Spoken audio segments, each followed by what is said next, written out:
तो दोस्तों, आज की इस वीडियो में हम political theory concept and debate के अंतर्गत प्रक्रियात्मक न्याय और तात्विक न्याय को काफी डिटेल में कवर करेंगे। देखिए दोस्तों, political theory concept and debate के अंतर्गत आपकी एक यूनिट है न्याय, जस्टिस।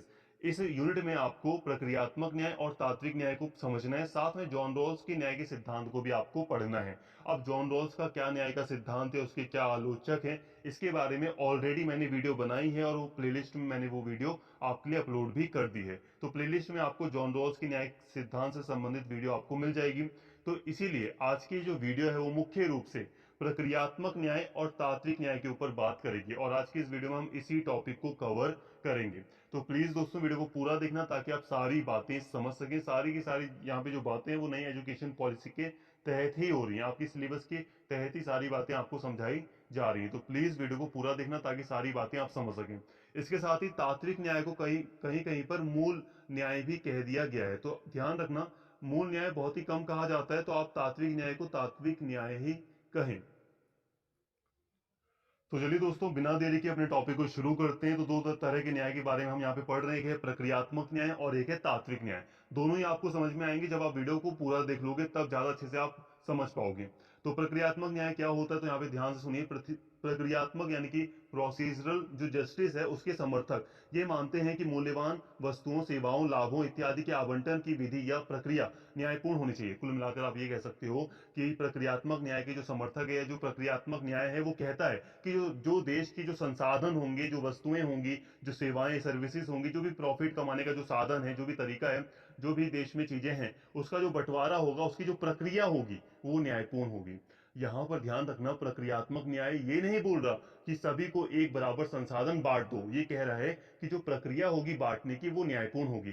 जैसे कि मान लो कमाने का जो तरीका होता है, जैसे कि मान लो कमाने का तरीका, मान लो आपने दुकान खोली, ठीक है, 5 लोग हैं, 5 लोगों ने अपनी अपनी दुकानें खोली हैं। तो ये जो 5 लोग हैं, इनके लिए जो प्रक्रिया होगी वो एक जैसी होगी कमाने की, ये न्यायपूर्ण होगी। थोड़ा और अच्छे से एक्सप्लेन करूं, मान लो 5 व्यक्ति हैं, ठीक है, 5 व्यक्ति हैं, इन्होंने जनरल स्टोर खोले, ठीक है, जो खाने पीने का जो सामान होता है उसकी दुकान खोली है, ठीक है, मतलब सेम दुकानें इन्होंने खोली है। तो इन 5 लोगों के लिए सेम नियम होंगे, ठीक है, मतलब जो प्रक्रिया है संसाधन की बांटने बंटने की, या जो आवंटन की जो प्रक्रिया है, जो कानून है उसकी जो प्रक्रिया है वो न्यायपूर्ण होगी, वो एक जैसी होगी, उसमें भेदभाव नहीं होगा।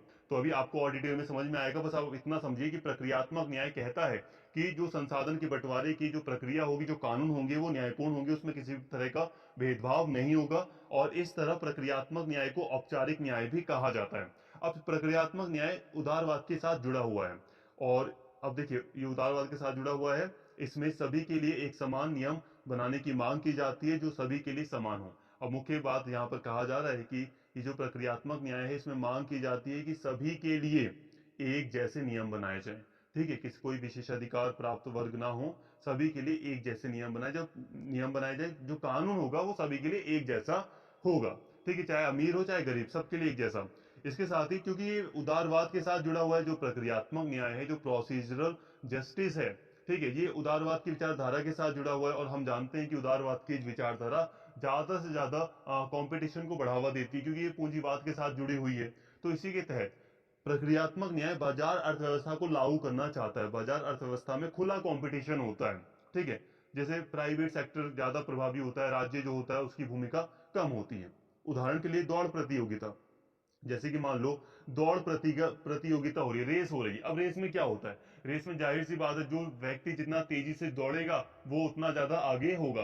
तो ये व्यक्ति की क्षमता के ऊपर डिपेंड है कि वो कितना तेजी से दौड़ सकता है, और जो दौड़ेगा तेजी से, जो आगे निकलेगा वो विनर कहलाएगा। तो यहाँ पे निश्चित नहीं होता कौन आगे रहेगा कौन पीछे रह जाएगा, सबके लिए नियम एक है, ठीक है। और जो निरीक्षक होगा, दौड़ प्रतियोगिता का जो निरीक्षक होगा, जो देखने वाला व्यक्ति होगा, ऑब्जर्वर, उसका काम केवल या सिर्फ इतना है, देखना है कि कोई प्रतियोगी, कोई भी पार्टिसिपेंट दौड़ के नियमों का उल्लंघन ना करे, जो दौड़ के नियम है उसको तोड़े ना, ठीक है, उसका उल्लंघन ना करे। तो कुल मिलाकर आप ऐसा भी कह सकते हो कि प्रक्रियात्मक न्याय के अंतर्गत जो सरकार होती है उसकी भूमिका, उसका रोल कम रह जाता है। उसका काम बस इतना होता है कि कोई भी व्यक्ति जो नियम बनाए गए हैं उसका उल्लंघन ना करे, और सभी व्यक्तियों को उन नियमों के अंतर्गत, मतलब पूरी स्वतंत्रता होती है, संसाधन का अर्न करने की या अपने स्वतंत्रता का लाभ उठाने की जो प्रक्रिया होती है वो न्यायपूर्ण होती है। आई होप यहाँ तक आपको बातें समझ में आई होंगी, नहीं भी आई तो तात्विक न्याय को जब आप समझोगे, सब्सटैंटिव जो सब्सटैंटिव जस्टिस है, जब आप इसको समझोगे तो कई सारी बातें आपकी क्लियर हो जाएंगी। अब यहाँ पे बात को समझिए। तात्विक न्याय, सब्सटैंटिव सॉरी लिबर्टी बोल रहा हूं मैं, न्याय, ठीक है, सब्सटैंटिव जस्टिस, मूल्यवान वस्तुओं, सेवाओं, लाभों इत्यादि का वितरण, डिस्ट्रीब्यूशन न्यायपूर्ण होना चाहिए। अब देखिए, पहले क्या था, जो प्रक्रियात्मक न्याय था, जो प्रोसीजरल जस्टिस था, वो कहता था प्रक्रिया, जो प्रक्रिया होगी वो न्यायपूर्ण होनी चाहिए, वो उसमें भेदभाव ना हो। लेकिन ये कह रहा है कि वितरण, डिस्ट्रीब्यूशन में भेदभाव ना हो, बंटवारे में भेदभाव ना हो। जैसे कि मान लीजिए आप 15 अगस्त या 14 अगस्त के दिन स्कूल में गए, अब स्कूल में मान लो 15 अगस्त का सेलिब्रेशन किया जा रहा है, उसके बाद आपने देखा होगा लास्ट में बिस्किट वगैरह बंटते हैं स्कूलों में, ठीक है, गवर्नमेंट स्कूल में तो नॉर्मली बंटते ही बंटते हैं। तो अब लास्ट में क्या होता है, सभी बच्चों को जो भी मतलब सरकार ने दिया है, जो भी मतलब बिस्किट दिए हैं, जो भी चीजें बच्चों के लिए प्रोवाइड करने के लिए दी हैं, तो सभी बच्चों को समान रूप से सारी चीजें मिलती हैं। तो वहां पे होता है तात्विक न्याय। जैसे कि मान लो हर एक बच्चे को स्कूल में एक एक बिस्किट दिया गया, ठीक है, एक बिस्किट हर बच्चे को 15 अगस्त के सेलिब्रेशन के लिए दिया गया, खाने के लिए दिया गया, ठीक है। तो हर एक बच्चे को समान रूप से वितरण किया गया बिस्किट का। ऐसा तो नहीं किसी को 10 दिया गया, किसी को 2 बिस्किट दिए गए, किसी को एक भी नहीं दिया गया, ऐसा तो नहीं हुआ ना। सबको, चाहे फर्स्ट आने वाला बच्चा हो, चाहे कम नंबर लाने वाला बच्चा हो, सबको एक समान रूप से जब एक एक बिस्किट दिए गए, तो आप कह सकते हो कि वहां पे तात्विक न्याय काम कर रहा है। तात्विक न्याय यही कहता है कि जो डिस्ट्रीब्यूशन होगा, जो बंटवारा होगा संसाधनों का, वस्तुओं का, सेवाओं का, लाभों का, वो न्यायपूर्ण होना चाहिए, ठीक है। उसका मतलब वो उसमें भेदभाव ना हो, उसमें भेदभाव ना हो। संसाधनों का बंटवारा ऐसा ना हो कि एक व्यक्ति के पास इतना पैसा हो कि वो हजारों व्यक्तियों से भी ज्यादा, अगर हजारों व्यक्तियों की संपत्तियों भी मिला दो तो वो बहुत ज्यादा अमीर हो। मतलब एक व्यक्ति ऐसा ना हो जिसके पास खाने के लिए बहुत कुछ हो, बहुत कुछ, मतलब वो वेस्ट कर रहा है, और ऐसा ना हो कि एक व्यक्ति ऐसा है जिसके पास खाने के लिए कुछ भी नहीं है और वो भूखा है। तो ऐसा नहीं होना चाहिए, न्यायपूर्ण वितरण होना चाहिए। अब देखिए दोस्तों, ये जो तात्विक न्याय है वो समाजवाद से जुड़ा हुआ है। जाहिर तौर पर आपको समझ भी आ रहा होगा, ये समाजवाद से जुड़ा हुआ है, और समाजवाद की विचारधारा ही ऐसी बात करती है कि समान वितरण किया जाए, ठीक है। जो पूंजीवाद की विचारधारा है, जो प्रक्रियात्मक न्याय में काम करती है, प्रक्रियात्मक न्याय के अंतर्गत, तो उसमें हम क्या देखते हैं, वो कंपटीशन को बढ़ाती है। वो ये नहीं देखती कि कौन गरीब है कौन अमीर, वो बस ये देखती है कि सबको एक एक समान नियमों के अंतर्गत बांधा गया है, जो जितना मतलब अपने अकॉर्डिंग संसाधन अर्न करेगा वो करे, ठीक है। सरकार का काम बस इतना है कि सरकार देखेगी कि कोई भी व्यक्ति नियम ना तोड़े, बस। तो ये वाली जो न्याय है वो समाजवाद के साथ जुड़ा हुआ है। जो व्यक्ति या समूह स्वतंत्र या आत्म विकास के अवसरों से वंचित रहे हों, उनके हितों की रक्षा के लिए विशेष व्यवस्था जरूरी है। अब ये जो तात्विक न्याय है ये कहता है कि जो कमजोर वर्ग हैं, जो कमजोर वर्ग के व्यक्ति हैं, उनके लिए विशेष सुविधा की जाए, उनके लिए विशेष व्यवस्था की जाए।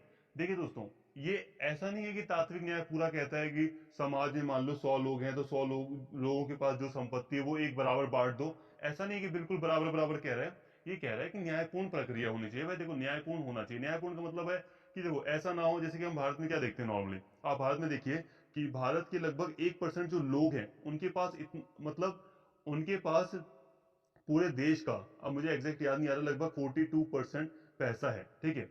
अब हो सकता है मैं गलत हूं यहाँ पे, बट जहां तक मुझे याद है तो मैंने यही अभी रिसेंट में एक रिपोर्ट पढ़ी थी। तो 1% जो पीपल है भारत में, उनके पास भारत के अब टोटल 42, लगभग 42% पैसा है। और जो सबसे गरीब जो वर्ग है भारत में, जो सबसे गरीब जो लगभग जो सबसे गरीब जो 50% जो भारत में वर्ग है, जनसंख्या है, ठीक है, उसके पास पूरे देश का लगभग 3% पैसा है। तो ये बहुत ज्यादा अंतर को दर्शाता है, ठीक है। मतलब 50% आबादी भारत की ऐसी है जिसके पास पूरे देश का, पूरे देश में जितना भी पैसा है उसका 3% है। यहाँ पे मैं जो 50% कह रहा हूँ वो गरीब लोगों की बात कर रहा हूँ। जो निचले स्तर पर जो 50% भारत में आबादी है, उसके पास पूरे देश का लगभग 3% पैसा है। और भारत की 1% आबादी के पास पूरे देश का 42% संपत्ति है, प्रॉपर्टी है। तो यहाँ पे देखिए कि बहुत अंतर दिखाई देता है। हालांकि वो बात अलग है कि धीरे धीरे गरीबी कम हो रही है, वो चीजें अलग दिखाई दे रही हैं। लेकिन यहाँ पे यही कहा जाता है कि ये जो अंतर है वो इतना ज्यादा नहीं होना चाहिए, यही कहता है तात्विक न्याय। ठीक है, तात्विक न्याय यही कहता है कि जो अंतर है अमीरी और गरीबी में, ऐसा ना हो कि गरीब अमीर बहुत अमीर हो जाए और गरीब बहुत ज्यादा गरीब हो जाए, इनकी जो खाई है बीच की उसमें कम अंतर होना चाहिए। ठीक है, ये है तात्विक न्याय। और तात्विक न्याय के अंतर्गत सरकार को व्यवस्था करनी पड़ती है, जैसे कि शिक्षा वगैरह के अंतर्गत सरकार, जैसे कि मान लो शिक्षा का अधिकार है, ठीक है, तो उस व्यक्ति को न्याय दिया जाता है। शिक्षा का अधिकार के अंतर्गत व्यक्ति को जब न्याय दिया जाएगा तो व्यक्ति के लिए व्यवस्था की जाएगी कि उसे शिक्षा मिल सके, एजुकेशन मिल सके, हेल्थ के सेक्टर में उसे हेल्थ उसकी अच्छी रह सके। तो सरकार को स्पेशली व्यवस्था करनी पड़ती है जो कमजोर वर्ग के लोग हैं उनके लिए, तात्विक न्याय के अंतर्गत। और ऐसे में सरकार की जो भूमिका है वो बढ़ जाती है। उदाहरण के लिए मान लो, जैसे कि मान लो तात्विक प्रक्रियात्मक न्याय, तो प्रक्रियात्मक न्याय ने कह दिया कि सभी व्यक्ति अदालत जा सकते हैं अगर उनके किसी भी अधिकार का उल्लंघन होता है, तो सभी के लिए एक समान प्रक्रिया है। लेकिन प्रक्रियात्मक न्याय में ज्यादातर जो चीजें होंगी वो प्राइवेट सेक्टर के अंतर्गत आती है। प्राइवेट सेक्टर का मतलब मेरा कहने का यह है कि जैसे कि मान लो जो वकील है, तो व्यक्तियों को अपना खुद का वकील करना पड़ेगा, बहुत ही कम चांस है कि सरकार अपनी तरफ से सरकारी वकील उपलब्ध कराए। लेकिन तात्विक न्याय के अंतर्गत सरकार का ये फर्ज है कि सरकार व्यक्तियों को एक तात्विक न्याय प्रदान करने के लिए व्यक्तियों को, जैसे कि अगर वो अदालत जा रहे हैं और उनके पास इतना पैसे नहीं है कि वो एक वकील अफोर्ड कर सके, तो उन्हें सरकार अपनी तरफ से वकील उपलब्ध करवाएगी या दूसरी जो चीजें हैं वो उपलब्ध करवाएगी। तो ये होता है तात्विक न्याय। आई होप यहाँ तक आपको सारी बातें समझ में आ गई होंगी। अब बहुत सारे बच्चे ये भी सोच सकते हैं कि सर न्याय के टॉपिक को और बड़ा भी कर सकते थे आप, लेकिन मुख्य रूप से जो आपका मेन जो टॉपिक है वो यही है, तो इसीलिए मैंने आपको मेन टॉपिक ही पढ़ाया है। ठीक, यही आपका मुख्य टॉपिक है, यही आपको पढ़ाया है। आपको न्याय के बारे में अगर आप सोचें कि आपको अरस्तु के न्याय सिद्धांत को पढ़ना है या प्लेटो के न्याय सिद्धांत को पढ़ना है, तो ये यहाँ पर इतना मेजर सिलेबस के अंतर्गत नहीं है। देखिए, यहाँ पर अगर आपको पढ़ना है अरस्तु का न्याय सिद्धांत और प्लेटो का न्याय सिद्धांत, तो आप पढ़ सकते हैं, ये नहीं कहूंगा कि मत पढ़ो, पढ़ सकते हो। अगर आपका मन कर रहा है आपको पढ़ना है तो आप पढ़ सकते हो। और मैंने वीडियो भी बनाई है, अगर आप सर्च करोगे ट्रिक्स फॉर ऑल स्टूडेंट, मेरे चैनल का नाम डालकर सर्च करोगे प्लेटो का न्याय सिद्धांत, तो आ जाएगा प्लेटो का न्याय सिद्धांत। आप डाल के सर्च करोगे अरस्तु का न्याय सिद्धांत by tricks for all student, आ जाएगा अरस्तु का न्याय सिद्धांत। या फिर मैंने बड़ी बड़ी जो वीडियोस बनाई है, आप अरस्तु और प्लेटो के ऊपर अगर आप उसको भी देखोगे तो काफी बेटर तरीके से आप समझ जाओगे। लेकिन अरस्तु और प्लेटो के बारे में आप हायर जो अभी आपकी जो आगे के सेमेस्टर आएंगे आप उसमें काफी डिटेल में इनको पढ़ोगे। तो इसीलिए मेजरली प्रक्रियात्मक न्याय और तात्विक न्याय को मैंने आपको यहाँ पे समझाया, यही आपका मेन था। और इसके बाद जॉन रॉल्स हैं, वो जॉन रॉल्स उस वाली वाली वीडियो आप देखना, उससे आपकी ये जो न्याय की यूनिट है वो काफी हद तक अच्छे से कवर हो जाएगी। उम्मीद करता हूँ वीडियो आपको पसंद आई होगी। अगर वीडियो अच्छी लगी हो तो प्लीज चैनल को सब्सक्राइब कर लें, वीडियो को लाइक करें, शेयर करें और कमेंट करके अपना फीडबैक जरूर दें। Thank you.